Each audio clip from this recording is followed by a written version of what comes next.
you told me when you were on my show that a good interviewer lets the other person talk and doesn't talk about themselves. Correct, and he listens. Right, which is one of the reasons why I did not enjoy having you on my show. Okay, I understand. Because I enjoy talking about myself. I know this that. This is my chance to talk, Larry. But in this interview, we have to go back and forth between two personas.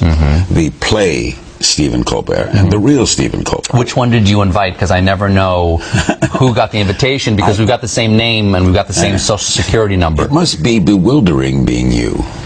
It is. Luckily, I get to cash his checks because he makes way more money than I do. Is it sort of like Bergen and McCarthy? Do you refer to him as him?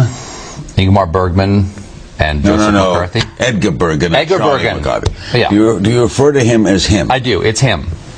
It's him. What would he do? That's right. Let's talk about him. Who's here now? This is just Stephen Colbert. Which Stephen Colbert? The real Stephen Colbert. Oh, the real Stephen. Hold on. Let me shake out a character. Hi, Larry. How did Stephen Colbert become Stephen Colbert? He desperately needed a job. Really? Oh, absolutely. I was a comedian. I am a comedian. I started at Second City in Chicago. Did stand-up? No stand-up. Improv. I did improv scenes and relationship humor and nothing political, nothing topical at all. I wouldn't even refer to real places or things or events. You did like family stuff? Yeah, absolutely. Just relationship humor. Doctor's office. Exactly. Good morning. Give it to me straight, Doc. Yeah. Exactly. Every scene opened with that. And I came to New York and I did some stuff and I was unemployed in New York, and not long ago. Long enough ago that my wife forgets. and I got a call from ABC News because they were looking for somebody who looked straight but could act funny.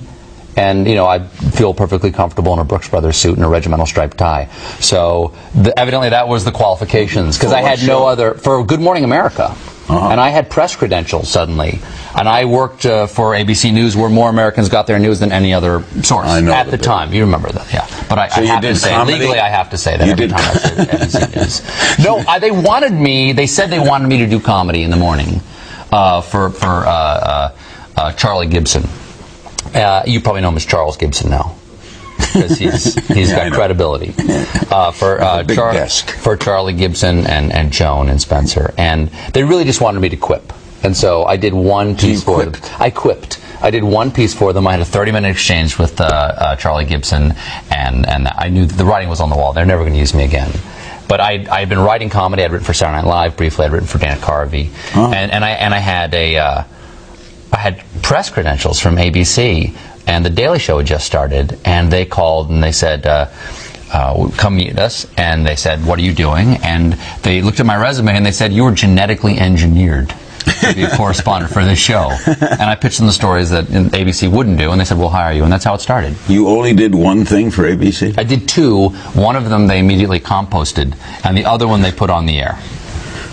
And did they tell you no, goodbye? No. They shot down 20 stories in a row. That's how they said no to me. That's how they do it at networks, right? Exactly. They don't say goodbye. They don't say goodbye. They just say, no, not this one. No, you're never canceled. It's just the snack drawer. So you bring them a story and they say what?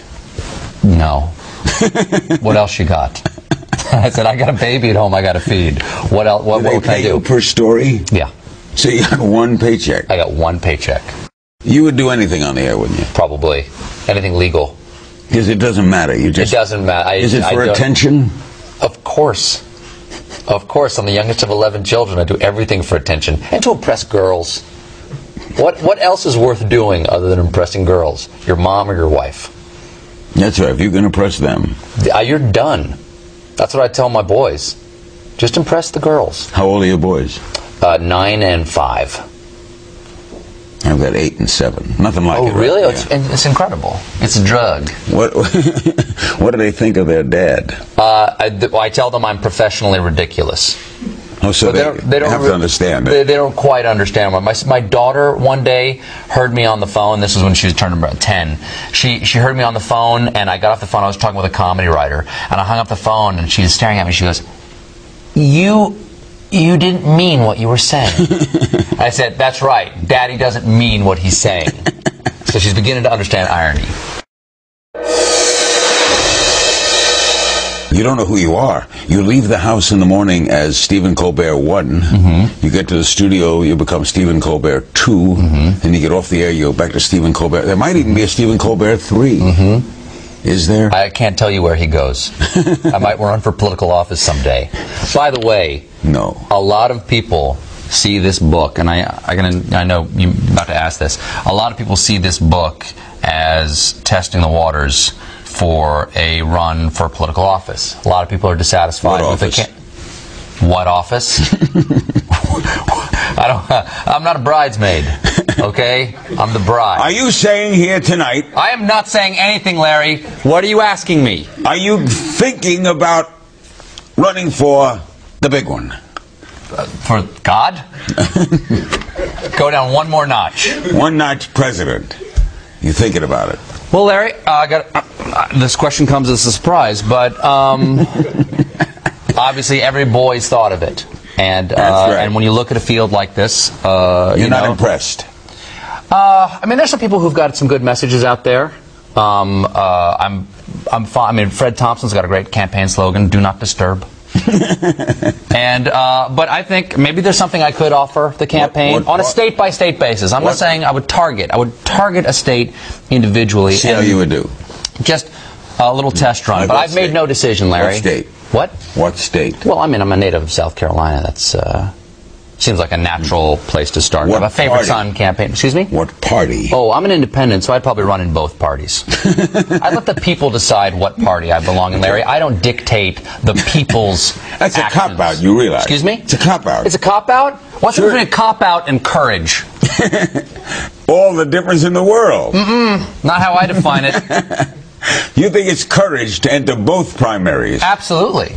I could lose twice, Larry. Okay, you got a point. Thank you. I rarely hear that.